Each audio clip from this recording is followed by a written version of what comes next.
नमस्कार मित्रों, धर्म मीमांसा में आप सबका स्वागत है। कृष्णाय वासुदेवाय हरे परमात्मने प्रणतक्लेशनाशाय गोविंदाय नमो नमः। वसुदेव सुतं देवं कंसचाणूरमर्दनं देवकी परमानंदम कृष्णं वंदे जगद्गुरुम्। मित्रों, जैसा मैंने पिछली बार कहा था,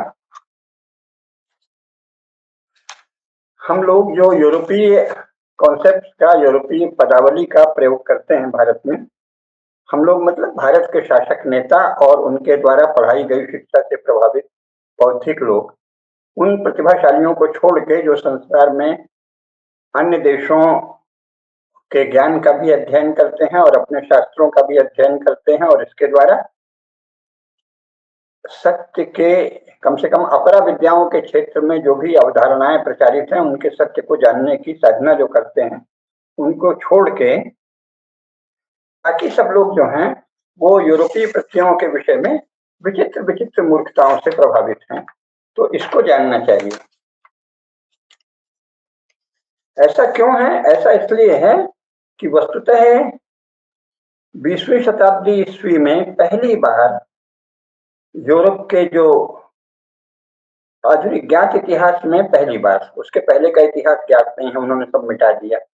तो यूरोप के लोगों ने जो इतिहास को सुरक्षित रखा है, उस ज्ञात इतिहास में पहली बार 20वीं शताब्दी ईस्वी में विज्ञान के विषय में विशेषकर केवल सत्य का अनुसंधान यूरोपीय ईसाइयों का लक्ष्य बना।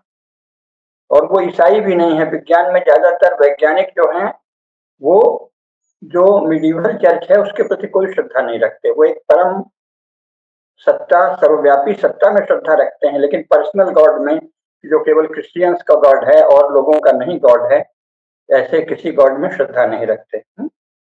तो विज्ञान के विषयों में तो सत्य का अनुसंधान पिछले 150 वर्षों से, 125 वर्षों से विशेषकर बढ़ा है। लेकिन जो विज्ञानेतर विषय हैं उसमें यूरोप के लोग सत्य की साधना नहीं करते, ये जानना चाहिए।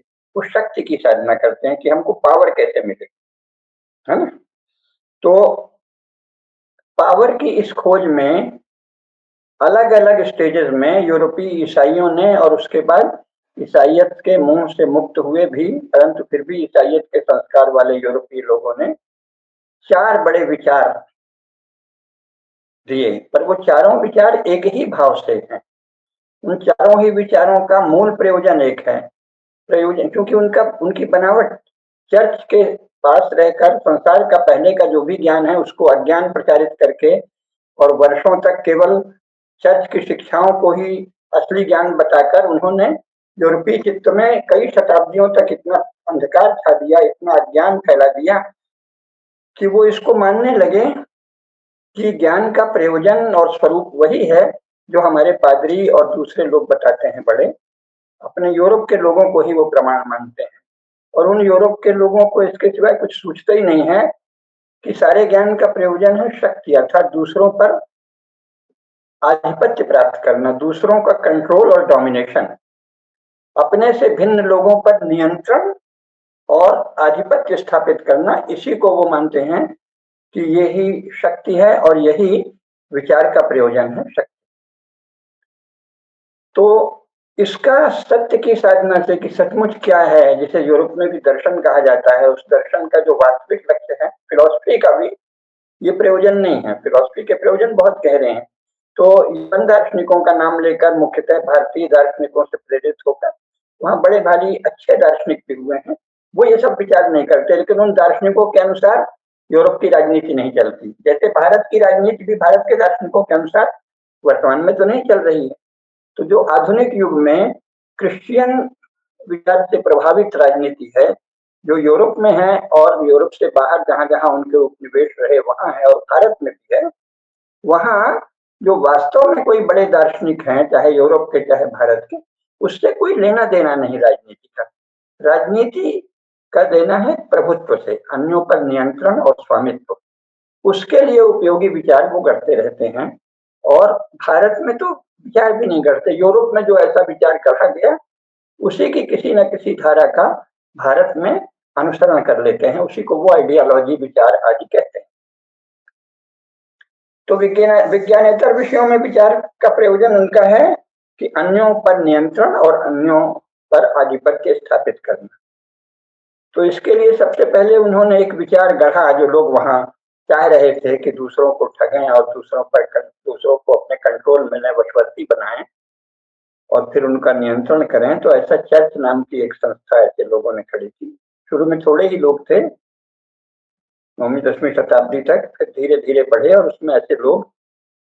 और देखो यूरोप का साइके देखिए कि वो मार्क्स ने भी यही कहा है कि सभ्यता का उदय वर्ग संघर्ष के इतिहास से हुआ है, और वर्ग संघर्ष वो है जिसमें अधिक बुद्धिमान लोग कम बुद्धिमानों का शोषण करके उनसे ज्यादा काम लेते हैं, उनको दाम कम देते हैं, उससे जो सरप्लस आता है, जो बेसी मूल्य आता है, जो अधिक धन आता है, उसी से प्रगति हुआ करती है। एक साइके ही बन गया है यूरोपीय लोगों का कि ये मानना कि बुद्धिमान वही है जो दूसरों पर शासन करे और जो अपनी बुद्धि से दूसरों को ठगे, वंचना करे, लेकिन ऐसी सुंदरता से करे कि किसी को अंदाज नहीं हो कि ये भी हो रहा है।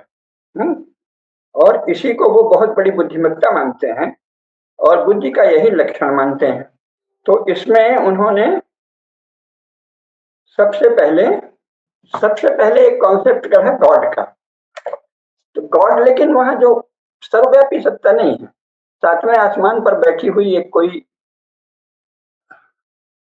एंटिटी है, उसको क्या कहें, वो सत्ता तो नहीं है क्योंकि सारे संसार में सर्वव्याप नहीं है वो, लेकिन उनका कहना है कि वो किंग लाइक है, सारे संसार पर उसका नियंत्रण है। पर उसको भी फिर खंडित कर दिया, कह दिया कि शैतान नाम की एक दूसरी सत्ता है जो गॉड से प्रतिस्पर्धी। तो गॉड को सर्वशक्तिमान भी नहीं माना और सर्वव्यापी भी नहीं माना, क्योंकि संघर्ष करना था तो बोले एक गॉड है और एक शैतान है, और गॉड और शैतान में लड़ाई चल रही है, और गॉड ने सृष्टि बनाई पर शैतान उस सृष्टि को अपने कब्जे में करना चाहता है। और गॉड जो है वो एक विशेष जगह में सातवें आसमान में बैठी हुई सत्ता है जो सब पर नियंत्रण रखना चाहती है, शैतान उसका नियंत्रण छीनना चाहता है। इस प्रकार की गॉड और शैतान जो लगभग बराबर की प्रतिस्पर्धी सत्ता है। अब क्योंकि वो सर्वव्यापक नहीं है तो मनुष्यों के हृदय में भी गॉड नहीं है, तो इसलिए आप गॉड को जान नहीं सकते। तो जानने का उपाय उन्होंने बताया कि बस एक इकलौता बेटा, जब से सृष्टि बनी तब से आज तक गॉड ने किसी तरह मेहनत करके एक लड़का पैदा किया है, इकलौता बेटा, और ये कहा है कि ये संसार तेरे भोग के लिए है, जा जो तेरे शरण में आएगा वो खूब भोग भोगेगा, पृथ्वी पर चलते हुए, रेंगते हुए, दौड़ते हुए, आकाश में उछलते हुए, हवा में तैरते हुए, पानी में चलते हुए, जीने वाले, जल थल नभ सब जगह जो भी जीव हूँ सब तेरे भोग के लिए हैं, बस तू मेरे शरण में उनको ले आ, तो उनको मैं कोई पैराडाइज भेजूंगा और बाकी सबको मैं नरक में भेज दूंगा जो तेरी बात नहीं मानेंगे। ऐसा कुछ गॉड से उसका करार हुआ। तब से वो उसका कहना है कि हम लोग जीसस के करार को मानकर आगे बढ़ा रहे हैं और कोशिश कर रहे हैं कि गॉड की शरण में, यानी जीसस के बाप जी की शरण में सब लोग आए और शैतान से सब दूर। तो यहाँ जो गॉड क्योंकि सर्वव्यापी नहीं है तो उसका कोई और ध्यान नहीं कर सकता, और जो मैसेंजर है, जो पहला जिसको रेवोल्यूशन हुआ, जो इकलौता बेटा है जीसस, उसके सिवाय गॉड से किसी का संपर्क नहीं है। तो गॉड का एकमात्र संपर्क है जीसस से, और जीसस से जिनका संपर्क होगा वो थ्रू जीसस, जीसस बिचौलिया है, उसके जरिए गॉड तक पहुंच जाएंगे। गॉड को उन्होंने कभी देखा नहीं है, कभी देख भी नहीं सकते, कभी जाना नहीं है, कभी जान भी नहीं सकते। तो जब जिसे देखा नहीं है और देख भी नहीं सकते और जाना नहीं है, जान भी नहीं सकते, तो वो एक ख्याल हुआ, एक आइडिया हुआ। तो गॉड का एक आइडिया है और फिर गॉड के इकलौते बेटे का एक आइडिया है जीसस, और उसकी शरण में जाना, और जो हम कहते हैं कि जीसस ने कहा उन सब के प्रति फेथफुल होना, ये रिलीजियस होने का लक्षण हुआ। और जो उस रिलीजन को नहीं मानता वो हिडन है, विधर्मी है, और हम उसका नाश करेंगे। तो ये एक क्या है, थॉट है। तो क्रिश्चियनिटी एक थॉट है, रिलीजन उसको नाम दे दिया, पर रिलीजन भी उनके लिए एक थॉट है, एक ऐसा थॉट जो दूसरों को कंट्रोल करने और डोमिनेट करने का माध्यम है। तो सबसे पहले तो चर्च ने अपने अनुयायियों पर कंट्रोल किया कि तुम कैसे उठोगे, कैसे बैठोगे, क्या करोगे, आपस में कब मिलोगे, पति पत्नी कैसा संबंध बनाओगे, क्या विचार लाओगे, वो सब हमको चर्च को बताओगे, हम बताएंगे कि ये इस पाप का प्रायश्चित क्या है। यानी अपने अनुयायियों पर पूर्ण नियंत्रण और उन पर पूर्ण आधिपत्य, ये क्रिश्चियनिटी का थॉट है। और इसके बाद योजना ये है कि जब हमारे अनुयायी बहुत बड़ी संख्या में हो जाएं, तो हम शेष जो नॉन क्रिश्चियन हैं उनको जीतें, उनको या तो क्रिश्चियन बनाएं या उनको नष्ट कर दें तरह तरह से। यानी पहले जो इनका मूल एक कोर ग्रुप है, इस थॉट का जो मानने वाला कोर ग्रुप है, पहले वो अपने ही थॉट में जिनको लाता है उन पर कंट्रोल करता है और उनको डोमिनेट करता है, और इसके बाद उनके जरिए शेष जो नहीं मानते हमको उन पर कंट्रोल और डोमिनेट करता है। ऐसा एक थॉट है, इसका नाम है क्रिश्चियनिटी। तो यहाँ दर्शन नाम की कोई चीज नहीं है।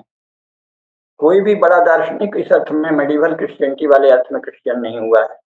तो ये क्या है, ये अलग ही लोग हैं, इसके विरोध में क्रिश्चियन हुए हैं यूरोप में। जो उसके विरोध में हुए फिर वो क्रिश्चियन नहीं रहे, वो फिलोसफर कहलाए।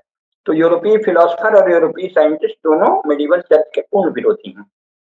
ऐसे विकास हुआ है। तो क्रिश्चियनिटी क्या है, क्रिश्चियनिटी पहले अपने अनुयायियों पर कंट्रोल और डोमिनेशन का एक थॉट है, और फिर उनके जरिए शेष विश्व पर कंट्रोल और डोमिनेशन का एक थॉट है। ये पहला विचार आया। अब इसको लोग जानते नहीं हैं।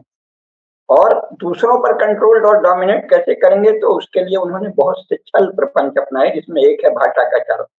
तो गॉड का, जैसे हिंदी में गॉड का परमेश्वर कर दिया। परमेश्वर तो वो है जो कण कण में व्याप्त है, सर्वव्यापी है।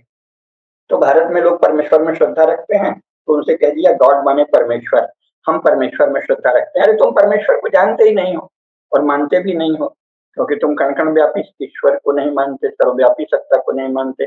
तो गॉड परमेश्वर नहीं है, छल के लिए कह दिया गॉड का अर्थ है परमेश्वर, है ना। इसी प्रकार ट्रुथ, सत्य के सभी उपासक हैं तो कह दिया ट्रुथ, और ट्रुथ का अर्थ है केवल जो क्रिश्चियनिटी को माने वो ट्रुथ है, बाकी सब झूठे हैं। और हम जिसको पूजें वही एक पूजने योग्य है, बाकी सब झूठे देवता हैं, मिथ्या देव हैं, फॉल्स गॉड्स हैं, है ना। तो ये सब विचार क्रिश्चियनिटी ने लाया। तो क्रिश्चियनिटी ने क्या विचार लाया कि पहले तो हमारे अनुयायी हमारे कंट्रोल में रहें और फिर उनके जरिए हम शेष विश्व को कंट्रोल करें। ये क्रिश्चियन थॉट है। तो प्रयोजन क्या है, अन्यों पर कंट्रोल एंड डोमिनेशन पहले विचार का। इसी की नकल में बाद में अरब क्षेत्र में जो इस्लाम फैला तो वो थोड़ा सा था, उनके तो जरा से ही लोग थे, तो उन्होंने भी यही विचार कर लिया कि गॉड की जगह अल्लाह को रख दो। अल्लाह जो है, अल्लाह चूंकि अरब में पहले से सर्वव्यापी परमेश्वर के लिए प्रचलित शब्द था, तो अल्लाह है, अल्लाह को जो माने तो कोई जान नहीं सकता, तो आखिरी रसूल के जरिए ही अल्लाह से बात हो सकती है। तो आखिरी रसूल में जो ईमान लगाए और अल्लाह और आखिरी रसूल का सत्य माने कि यही हुए हैं, यही आखिरी रसूल हैं, इनके सिवाय अब कोई मानने योग्य नहीं है, इसको जो माने वो हो गया मोमिन, और जो इसको नहीं माने वो काफिर है, तो उसको मना के या तो दावत दो कि तुम मोमिन हो जाओ, नहीं तो कत्लेआम करो। तो यही बात हुआ कि अन्यों पर कंट्रोल और डोमिनेशन। तो इस विचार का प्रयोजन क्या है, पहले अपने समूह पर कंट्रोल और डोमिनेशन, फिर अन्यों पर कंट्रोल और डोमिनेशन। तो ये जानना चाहिए कि चर्च के विचार का प्रयोजन किसी सर्वव्यापी परम सत्ता का अस्तित्व मानना नहीं है। किसी आध्यात्मिक साधना को चर्च नहीं मानता। यहाँ तक कि वो जैसे गॉड को परमेश्वर कहते हैं, ऐसे ही जब योग मेडिटेशन बहुत लोकप्रिय हुआ तो उन्होंने क्रिश्चियन मेडिटेशन शुरू कर दिया। मेडिटेशन में क्या करते हैं, कहते हैं आंख मूंद के बैठ जाओ और जीसस का ध्यान करो। यानी जिसकी कोई सत्ता ही नहीं है, तो अक्सर ध्यान नहीं होता, उस समय लोग डूब जाते हैं, कहीं चर्च की घंटियां सुनते हैं, कहीं कुछ देखते हैं। अब ध्यान क्या है, ध्यान का सबसे बड़ा शास्त्र तो योग शास्त्र है, और उसमें क्या कहा है, तद जपस तदर्थ भावनम, जिसका जप करें उसके अर्थ का ध्यान करें तब वो ध्यान होता है। अगर आपने अर्थ का ध्यान नहीं किया तो Jesus Jesus Jesus Jesus, my Lord my Lord my Lord my Lord जपते रहे, ये ध्यान नहीं। ये क्या है, अगर आपको ज्ञान ही नहीं है पूरी परंपरा का, तो ये क्या है, ये एक तरह की तंद्रा में जाना, एक तरह का थोड़ी नींद सी आएगी और एक तंद्रा में चले जाओगे, उससे थोड़ी ताजगी आ जाएगी। तो मेडिटेशन न होके ये क्या हुआ,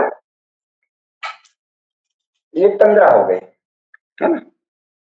और इसलिए क्या कहा गया कि ज्ञानपूर्ण ध्यान तो नहीं करना है, बस फेथ लाना है, ईमान लाना है। पादरी जो कहता है बाइबिल जो कहती है, बाइबिल का भाष्य जो कहता है, उस पे ध्यान करना है। तो इस प्रकार विवेक विहीन बौद्धिक समर्पण ही फेथ है। फेथ क्या है? बिना कुछ सोचे अपनी बुद्धि को समर्पित कर दो कि ये कह रहे हैं तो ये सत्य है, हमको सोचना नहीं। विवेकहीन बौद्धिक समर्पण ही फेथ है। और इसी पर चर्च बल देता है। इसीलिए क्यों बल देता है? कोई उसके पीछे दर्शन नहीं है, कोई विचार नहीं है। वो चर्च का प्रयोजन बहुत स्पष्ट है कि सर्वप्रथम अपने अनुयायियों की बुद्धि और विचार पर नियंत्रण करो, और फिर उनके जीवन पर नियंत्रण और आधिपत्य करो, और उसके बाद ऐसे समर्पित समूह के द्वारा शेष सब गैर ईसाइयों के विरुद्ध प्रचंड घृणा या तिरस्कार जगाकर उनसे युद्ध के द्वारा अथवा बिना युद्ध के ही छल प्रपंच के द्वारा उन पर पूर्ण नियंत्रण और आधिपत्य। तो इस प्रकार चर्च का क्या हुआ? चर्च का साधन है एक विशिष्ट विचार, और प्रयोजन है अपने अनुयायी समूह पर और फिर उसके द्वारा अन्यों पर नियंत्रण और आधिपत्य। और इसका प्रयोजन क्या है भाई? क्यों कंट्रोल करोगे दूसरों को, क्यों डोमिनेट करोगे? ताकि दूसरों के संसाधन और सुख तथा सत्ता और जीवन को छीनना और उस पर अपना स्वामित्व स्थापित करना। इस प्रकार चर्च वालों की दृष्टि में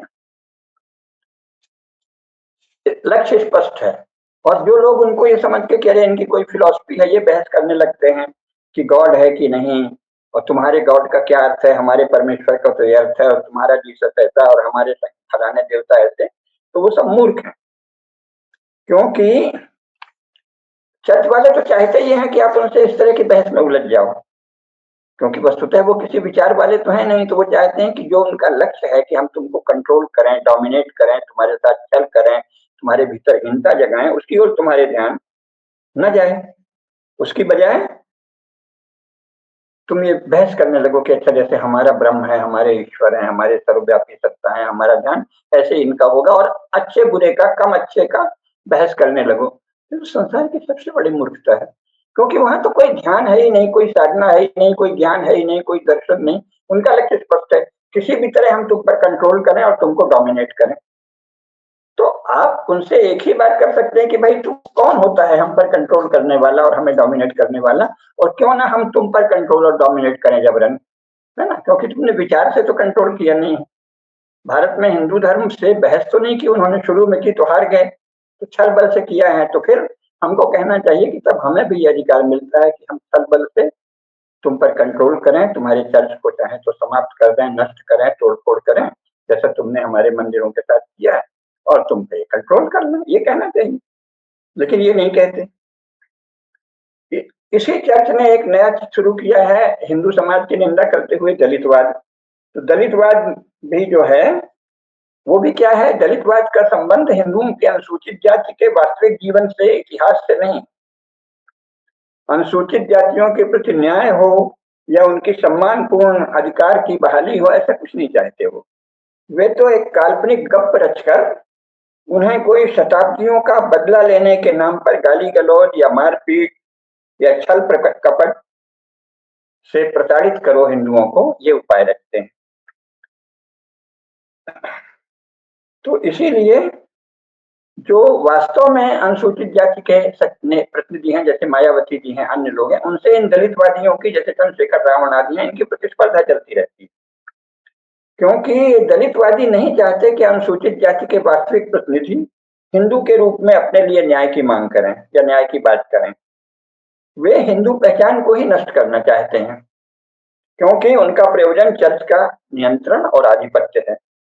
न्याय उनका प्रयोजन ही नहीं है। और अगर हिंदू इसे नहीं जानते तो वो बहस करने लगता है, नहीं नहीं हमने शताब्दियों अन्याय। अरे उनको सच से मतलब है क्या? ये कहना चाहिए भाई तुम कहते हो कि हम शताब्दियों से प्रताड़ित हैं, हम शोध लेंगे, तो ठीक है तुम कोई बड़े महान हो, लेकिन हमको भी भगवान ने ही रचा है। हमसे तुम 80 वर्षों में जो अन्याय हो रहा है तुम्हारे नाम पर, अनुसूचित जाति जनजाति आदि के आरक्षण के नाम पे, उसका बदला लेने का हमको अधिकार है कि नहीं? हमको तुमने जितनी गालियां दी हैं, हम पर जितने आरोप लगाए हैं, हमारे जो अधिकार छीने गए हैं, हमारे टैक्स से जो आपको वजीफा मिला है, इनाम मिला है, वो सब हमको लेने का, छीनने का अधिकार है या नहीं? अगर प्रतिशोध की राजनीति करनी है तो हमको प्रतिशोध का अधिकार होना चाहिए, ये भाषा उनसे चलेगी। ये नहीं कि नहीं नहीं ये झूठे आरोप है, ये जानना चाहिए। इसी प्रकार कम्युनिज्म है, कम्युनिज्म के विषय में भी बहुत अज्ञान है। यूरोप में चर्च की नृशंसता, क्रूरता और पैशाचिकता से त्रस्त होकर यूरोप के प्रबुद्ध नर नारियों ने छटपटाकर उससे निकलने की कोशिश की। तो कुछ धूर्त पादरियों ने कम्युनिज्म का प्रचार कर दिया। जैसे मार्क्स भी पादरी था, माने फेथफुल क्रिश्चियन था, फिर पादरी नहीं बना, उसने सोचा एक नई दुकान चलाएं। और एंगल्स भी फेथफुल क्रिश्चियन था। इन दोनों ने सोचा कि चर्च ने तो एक अदृश्य सत्ता की आड़ में, क्योंकि ना किसी ने गॉड ने देखा है, ना जीसस को देखा है, ना इसको देखा है कि कोई करार हुआ है, तो एक अदृश्य सत्ता की आड़ में फेथफुल क्रिश्चियन लोगों को बनाकर, अपना अनुयायी बनाकर बहुत लूटा है, बहुत पैशाचिकता की है। तो उन्होंने उनका विरोध करना शुरू किया, कह दिया ये आपकी है। चर्च के अन्याय का विरोध करके मार्क्स और एंगल्स आदि ने जनगण की बड़ी सहानुभूति अर्जित की और कम्युनिज्म नाम का एक विचार शुरू किया। लेकिन जो मूल बात थी कि अन्यों पर नियंत्रण और आधिपत्य स्थापित करना, ये तो उनके संस्कार में ही था। केडिया जी की एक पुस्तक है genetic assumptions of development theories, वो उनके जीन्स में जेनेटिक एजम्पशंस है कि हम तो विचार के द्वारा क्या करेंगे, कंट्रोल एंड डोमिनेशन, दूसरों पर कंट्रोल, दूसरों पर डोमिनेशन। वो समझते हैं विचार का प्रयोजन ही यही। विचार से कोई सत्य को जाना जाता है, अनेकांतिक सत्य को जाना जाता है, सत्य के विविध रूपों को जाना जाता है। ये यूरोप के किन्हीं किन्हीं दार्शनिकों ने लिखा है, लेकिन चर्च इनमें से कुछ नहीं, और कम्युनिस्ट भी इनमें से कुछ नहीं मानता। वो उन दार्शनिकों को ही भाववादी कह के उनकी निंदा कर देता है, अरे ये भाववादी हैं। रियलिस्ट अपने को कहता है, और रियल का अर्थ है how to control and dominate others, दूसरों पर नियंत्रण कैसे करना। तो अब उन्होंने कहा कि अदृश्य सत्ता, डिवाइन कहना उसको तो बड़ी कठिन चीज है, और इसके द्वारा अत्याचार बहुत हुए हैं। तो उन्होंने एक अदृश्य विचार दिया। विचार क्या दिया कि सभ्यताओं का उदय वर्ग संघर्ष से होता है, और अब जो है मानव की नियत ये है कि अब वो वर्ग संघर्ष के द्वारा अंतिम जो तकनीकी रूप से जानकार लोग हैं वो सत्ता छीन लें और कब्जा कर लें, और इसके द्वारा सब पर नियंत्रण कर लेंगे।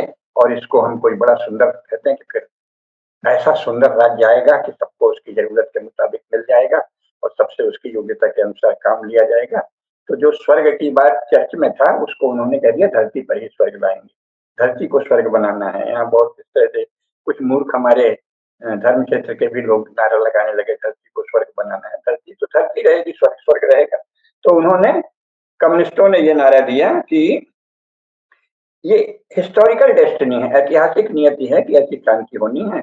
इसके लिए जरूरी है कि एक कम्युनिस्ट पार्टी बने और वो खूनी क्रांति करे और वो लोगों से सत्ता छीन ले, धन छीन ले, और फिर अपनी पार्टी का राज्य स्थापित करे। ये बहुत बड़ा कोई लक्ष्य है, इससे संपूर्ण मानव जाति का लक्ष्य होगा, है ना। और मूल प्रयोजन वही रहा, कंट्रोल एंड डोमिनेशन। शब्द बदल गए, अब चर्च की जगह कम्युनिज्म आ गया। फिर तीसरा विचार आया सोशलिज्म। तो सोशलिस्टों ने कहा नहीं नहीं, कम्युनिज्म तो बहुत ज्यादा भयंकर पैशाचिक है, टोटल कंट्रोल चाहते हैं अपने विचार का। तो कहा कि नहीं, थोड़ा लोकतंत्र भी चाहिए, थोड़ा एक स्पेस मिले मनुष्यों को। लेकिन वहां भी विचार यही है कि हमारे विचार से सोसाइटी कंट्रोल हो। सोशलिज्म क्या है? सोशलिस्ट नेताओं के विचार से सोसाइटी को कंट्रोल करना, ये सोशलिज्म है। लेकिन वो कंट्रोल की विधि कम्युनिस्टों जैसी न होगी, थोड़ी लोकतांत्रिक होगी।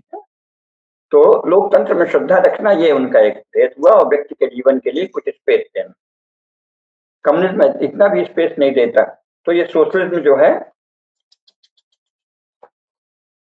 ये कम्युनिज्म की एक थोड़ी उदार शाखा है। इसी तरह से राष्ट्रवाद आ गया।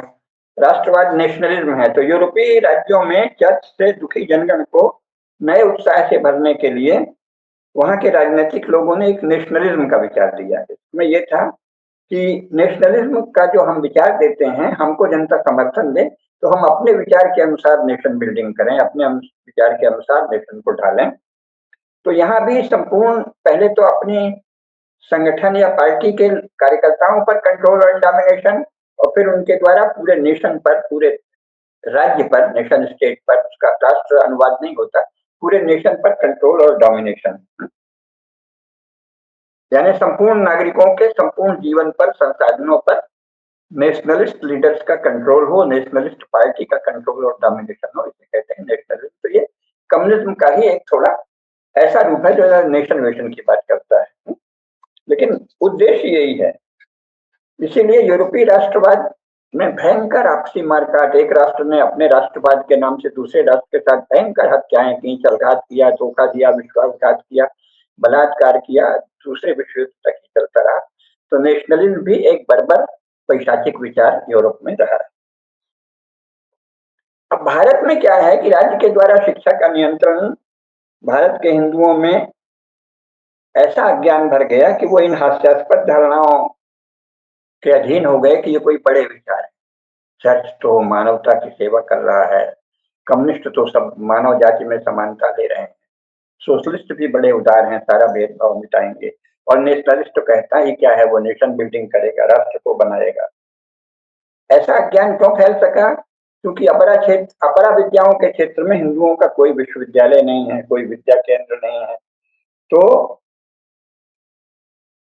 अपने मंत्रियों और उनके अफसरों के द्वारा शिक्षा, संस्कृति, सूचना, प्रसारण आदि विभागों के द्वारा फैलाए गए प्रचार को हिंदू सत्य मान देते हैं। मुसलमान ईसाई क्यों नहीं मानते? उनके अपने संगठन है, मदरसा है, चर्च है, वो वैसी शिक्षा देते हैं।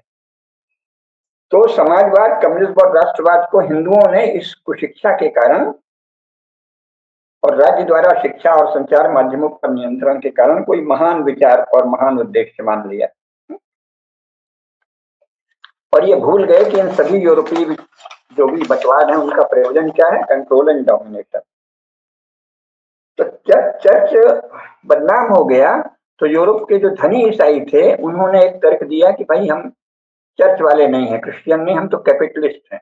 कैपिटलिस्ट का क्या अर्थ होता है कि हमारे पास कैपिटल है, पूंजी है, भले हमने लूट से अफ्रीका को लूटा, एशिया को लूटा, भारत के लूटा, जैसे भी लूटा, हमारे पास अब पूंजी आ गई है। ये जो पूंजी है इसी से सारा व्यापार चलेगा, जैसे भी छल कपट के साथ हम चलाएंगे, और उद्योग भी चलेंगे, वैज्ञानिक शोधें भी होंगी। तो पूंजी ही निर्णायक है, इसलिए पूंजी का ही नियंत्रण रहेगा।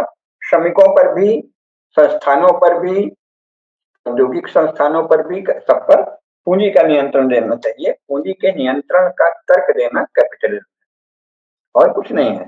मैंने अब कहा कि चर्च नहीं, चर्च के पादरी नहीं, हमारे पास कैपिटल है, इसी से उद्योग आता है, इसी से कारखाने चलते हैं, इसी से व्यापार होता है। तो जो हम कैपिटलिस्ट हैं, हम पूंजी वाले लोग हैं, हमारा नियंत्रण होना चाहिए, ये है कैपिटलिज्म। तो इसके उत्तर में सोशलिज्म का विचार आया कि नहीं नहीं, पूंजी के लिए तुम काम करते हो वो कोई खास चीज नहीं है, हम तो पूरी सोसाइटी के बारे में कुछ विचार के लिए काम करते हैं, ये पूंजी से भी ऊंची चीज है। तो हम सोशल वेलफेयर का कोई थॉट रखते हैं, ये बहुत बड़ी चीज है, बड़ा ऊंचा विचार है। तो हम कैपिटलिस्ट नहीं, हम सोशलिस्ट हैं। तो हमारे विचार के अनुसार शासन चलना चाहिए, यानी उद्देश्य चर्च का भी यही था, कम्युनिस्टों का भी यही था, कैपिटलिस्टों का भी यही है, सोशलिस्टों का भी है। हमारे आइडियाज के अनुसार शासन चले। पार्टी के जो हमारे वर्कर हैं, वो जो हमारा जो सोशलिस्टों का नेता होगा उसके विचार के प्रति समर्पित हो, उसके विचार के अनुसार चलें, और उनके जरिए पूरे नेशन स्टेट पर, पूरी सोसाइटी पर कंट्रोल और डोमिनेशन हो, यह सोशलिज्म।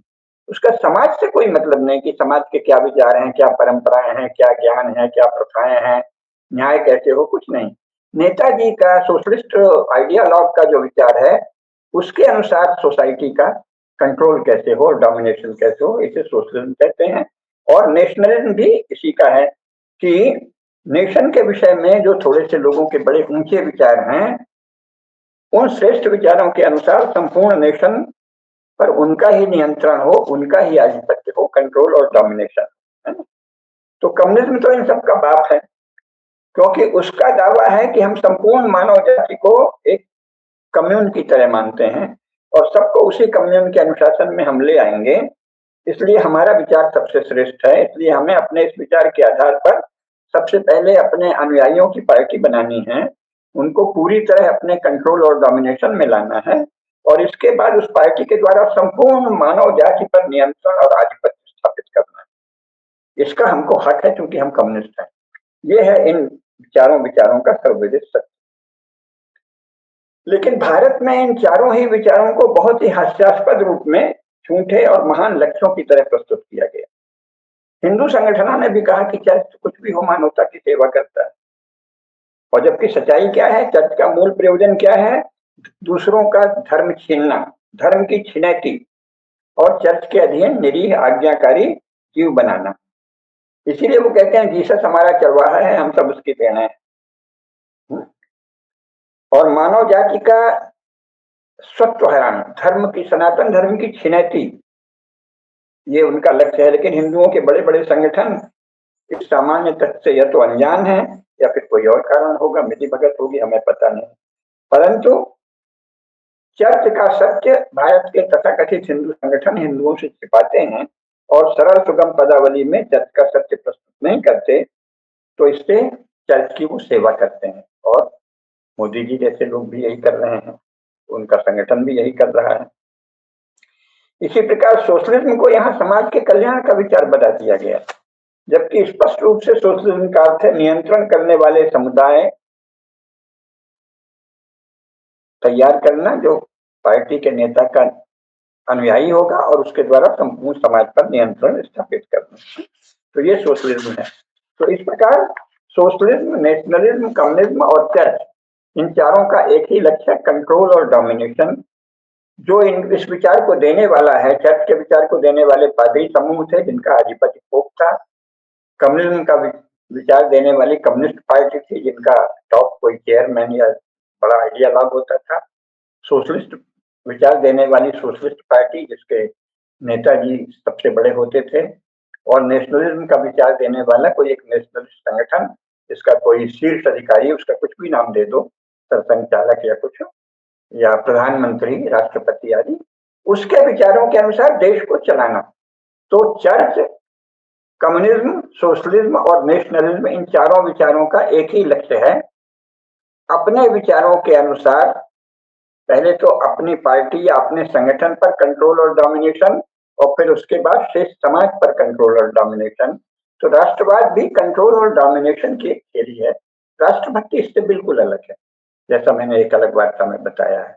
तो इन सत्य को जानना चाहिए। और इसी की नकल में फिर वो अल्लाह वाली बात आई है कि अल्लाह और उसके आखिरी रसूल का एक विचार दिया कि इसके अनुसार आप इसमें ईमान लाएं, इसमें कोई बहस नहीं करें, चुपचाप ईमान लाएं। तो पहले आप एक ऐसे ईमानदार लोगों का संगठन है जो चर्च और जो अल्लाह और उनके आखिरी रसूल के प्रति समर्पित होंगे, कुछ भी बर्दाश्त नहीं करेंगे उनकी गुस्ताखी में, सर तन से जुदा। अगर आपने गुस्ताखी की और इसके बाद सारी दुनिया में, जैसा कि बांग्लादेश और पाकिस्तान दोनों के संविधान में लिखा है, सारी दुनिया में कुरान के अनुसार शासन करना, अर्थात मोमिनों का शासन स्थापित करना और काफिरों का कत्लेआम करना या उनको जबरन मोमिन बनाना। ये अलग बात है कि आपस में लड़ मर रहे हैं, वो अलग। अभी विचार की बात हो रही है। तो अल्लाह और उनके आखिरी रसूल का विचार भी कंट्रोल और डोमिनेशन का एक उपाय है। तो इनसे बात केवल ये करनी चाहिए कि भाई आप हम पर कंट्रोल और डोमिनेशन चाहते हैं, तो हमें भी आप पर कंट्रोल और डोमिनेशन चाहने का हक है ना। और हम क्यों स्वीकार करें और आप क्यों नहीं स्वीकार करो। आप हम पर कंट्रोल चाहते हो, आप हम पर डोमिनेशन चाहते हो, हम आप पर कंट्रोल करेंगे, हम आपको डोमिनेट करेंगे। ये बहस होनी चाहिए। इसकी बजाय अज्ञान के कारण क्या हुआ है, जो शब्द वो देते हैं वही ये हिंदुओं के संगठन, जैसे उन्होंने कहा हम तो पुस्तक वाले हैं, किताब वाले हैं। तो अब यहाँ बड़े बड़े चर्च के विरोधी हैं, वो कहेंगे अरे वो किताबी हैं, जैसे किताब कोई बुरी चीज है। भाई ये सब आप उनकी बहस में क्यों पढ़ते हैं, कहेंगे किताब वाले हैं। और किताब यानी शास्त्र कोई बुरी चीज है, हम लोग सबसे ज्यादा शास्त्र को मानने वाले हैं। हिंदू धर्म से ज्यादा शास्त्र पूजक कोई समाज नहीं है। शास्त्र आराधक, शास्त्र का स्वाध्याय करने वाला, शास्त्र पर श्रद्धा रखने वाला, शास्त्र को पढ़ने पढ़ाने वाला, शास्त्र का जीवन में पालन करने वाला, शास्त्र को जीवन में उतारने वाला सबसे बड़ा समाज तो हिंदू है। तो पुस्तक की निंदा क्यों करते हो और उनको किताबी कैसे कहते हो। कोई ईसाई किताबी नहीं है, वो किसी किताब को नहीं मानता। बाइबल के अनुसार आज तक कोई भी व्यक्ति जीवन नहीं जिया है, ये स्वयं यूरोपीय विद्वानों ने लिखा है कि आज तक सच्चा क्रिश्चियन एक ही हुआ है जिसे हम सब ने किसी ने देखा नहीं है, वो है जीसस। यानी एक ऐसा काल्पनिक पात्र जो कभी हुआ ही नहीं, इसके सिवाय संपूर्ण इतिहास में कभी कोई क्रिश्चियन नहीं हुआ। और ये भी कहा है कि अगर हम लोग उन बाइबल के आदर्शों को मानते तो हम दुनिया में फैल ही नहीं पाते। ये तो क्रिश्चियन इतिहासकारों ने लिखा है। और कुरान के अनुसार भी पालन करने वाला कहीं कोई मनुष्य ही नहीं है, शायद 1000-2000 सारी दुनिया में हो। तो पुस्तक से क्या लेना देना। तो जो लोग मुसलमानों और ईसाइयों को किताबी किताबी कहकर उपहास उड़ाते हैं, वो मूर्ख हैं, वो उनके तर्क में फंसे हुए हैं। कोई किताबी नहीं है। कोई ईसाई अपनी बुक, द बुक यानी बाइबल का पालन नहीं करता। कोई अपने को मुसलमान कहने वाला व्यक्ति अपनी द बुक यानी कुरान का पालन नहीं करता, इसलिए वो किताबी नहीं। इसी प्रकार उन्होंने कह दिया हमको तो एक देव, चर्च वाले फिर भी शुरू में उन्होंने भाषा सही रखी, उन्होंने कहा मोनोथीइस्ट, मोनो माने होता है एक, थी माने होता है पंथ, मोनोथीइस्ट माने एक पंथवादी। उसी में हो गया कि पंथ का देवता तो एक देववादी भी कह सकते हैं, एकमात्र देववादी, कि बस हमारा देवता देवता है, हमारा रास्ता रास्ता है, बाकी सबको हम मार डालेंगे। तो मोनोथीइस्ट का क्या अर्थ हुआ? एक देववादी, एक पंथवादी, एक ही देवता को मानना और बाकी उसी देवता को दूसरा नाम दे दोगे तो हम तुमको मारेंगे। गॉड को, फादर ऑफ जीसस को अल्लाह कहोगे तो मारेंगे, और कहोगे कि जीसस और पैगंबर मोहम्मद एक ही हैं तो भी मारेंगे। तो ये क्या है? मोनोथीज्म, अपने पंथ के एकमात्र सही होने का आग्रह। यहाँ उसको कह दिया एक ईश्वरवाद है। अरे एक ईश्वर का क्या मतलब? हम तो सबसे ज्यादा एक ही भगवान है, सर्वत्र सर्वव्यापी। असली एक ईश्वरवादी, सर्वेश्वरवादी, ब्रह्मवादी तो हम लोग हैं, हिंदू। वो एक ईश्वरवादी हैं, और वैसे ईश्वर को एक या अनेक में जाना ही नहीं जा सकता, क्योंकि संख्या मनुष्यों के द्वारा परिकल्पित है। तो वो अनेक भी हैं, एक और अनेक से परे भी हैं। तो मोनोथीज्म का गलत अनुवाद कर दिया, एक देववाद। जैसे चर्च को कह दिया ये मानव सेवा कर रहा है, इस्लाम को कह दिया ये कुछ अमन के लिए चल रहे हैं, कम्युनिस्टों को कह दिया समता ला रहे हैं। झूठा अनुवाद, साम्यवादी कह दिया, समाज सोशलिस्ट को समाजवादी कह दिया और सोचा समाज के लिए कर रहे हैं। इसी प्रकार उनको कह दिया ये मोनोथीस्ट है, और फिर उसका गलत अनुवाद की एकमात्र परमेश्वर मानते हैं। अरे भाई परमेश्वर यहाँ कहाँ आता है? परमेश्वर से तो उनको लेना देना भी नहीं है। परमेश्वर की साधना, भक्ति, अनेक रूपों में परमेश्वर को ही देखना, उनकी साधना करना, ध्यान करना, भक्ति करना, उनके बारे में पढ़ना, कीर्तन करना, ज्ञान की साधना करना, ये तो हिंदुओं का काम है। शास्त्र पर श्रद्धा, हम ही किताबी हैं, हम ही एक देववादी हैं, हम ही बहुदेववादी हैं, क्योंकि ईश्वर एक और अनेक से परे है। और वस्तुतः ईश्वर की साधना केवल हिंदू करता है। सर्वव्यापी परमेश्वर की साधना, सभी रूपों में व्यक्त हो रहे परमात्मा की साधना केवल हिंदू करता है। तो एकेश्वरवाद का यहाँ तो ऐसा अज्ञान फैलाया कि उन्होंने, कई ब्रह्म समाजियों ने कहा कि हम भी एकेश्वरवादी हैं, तो कुछ सिखों ने भी कह दिया, शिरोमणि गुरुद्वारा प्रबंधक कमेटी वालों ने, कि हम भी एकेश्वरवादी। अरे तुम कोई एक पंथवादी हो? कहाँ क्रिश्चियन की नकल कर रहे हो इतने विशाल महान सनातन धर्म का अनुभव? तो ये जानना चाहिए कि हिंदुओं में और हिंदुओं की जो शाखाएं हैं सिख आदि, उनमें भी यूरोपीय मतवादों, यूरोपीय विचारों के प्रति आश्चर्यजनक ज्ञान है, दयनीय ज्ञान है, हास्यास्पद स्थिति है। ये मूलभूत नहीं जानते, मूलभूत तथ्य नहीं जानते कि उनके सभी विचारों का लक्ष्य दूसरों पर नियंत्रण और आधिपत्य स्थापित करना है। तो उनसे बहस विचारों को लेकर नहीं करना चाहिए। जो उनसे विचारों को लेकर बहस करता है वो उनके जाल में फंस जाता है, महामूर्ख।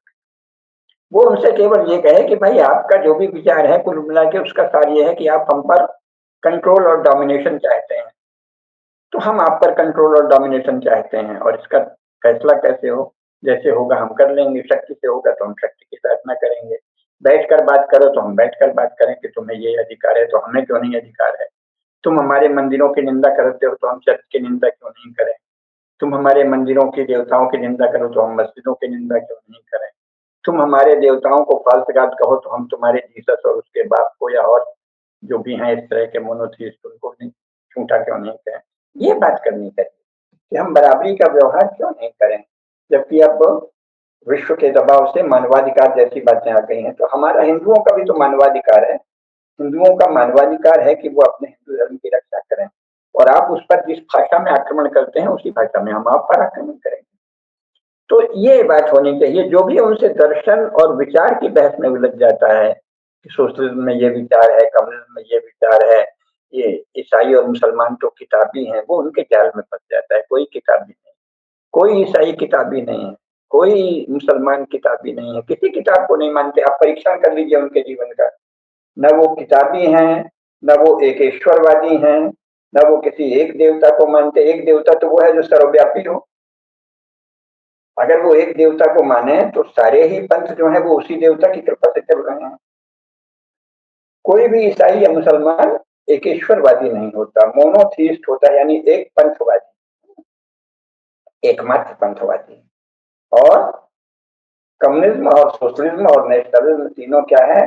अपने विचारक समूह का संपूर्ण समाज पर, संपूर्ण नेशन पर कंट्रोल और डोमिनेशन, ये इसके थॉट हैं।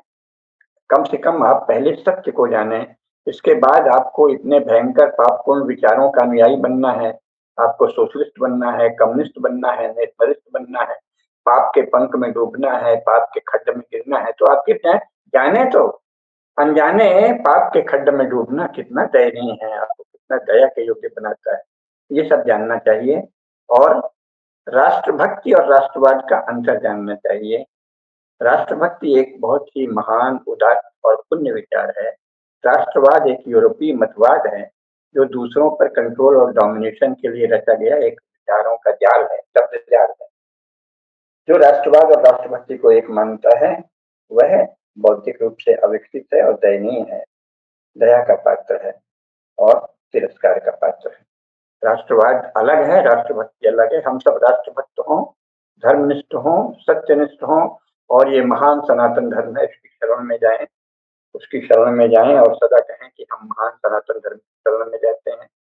हम इसके अनुशासन का पालन जीवन में करेंगे और हम जिस भी पंथ को अपनाएंगे उसमें सत्य सनातन धर्म की साधना करते आगे बढ़ेंगे और धर्म के विस्तार और धर्म की रक्षा में अपने जीवन में तपस्या करेंगे और योगदान देंगे। यही सब कहना चाहिए। विदेशी विचारों का सत्य पहले जान लीजिए, बाद में आप निर्णय कीजिए कि आप ऐसे पैशाचिक मतवादियों के शरण में जाके क्रूर और अमानवीय बनना चाहते हैं या धर्म में जीवन जीना चाहते हैं, इतना ही कहना है।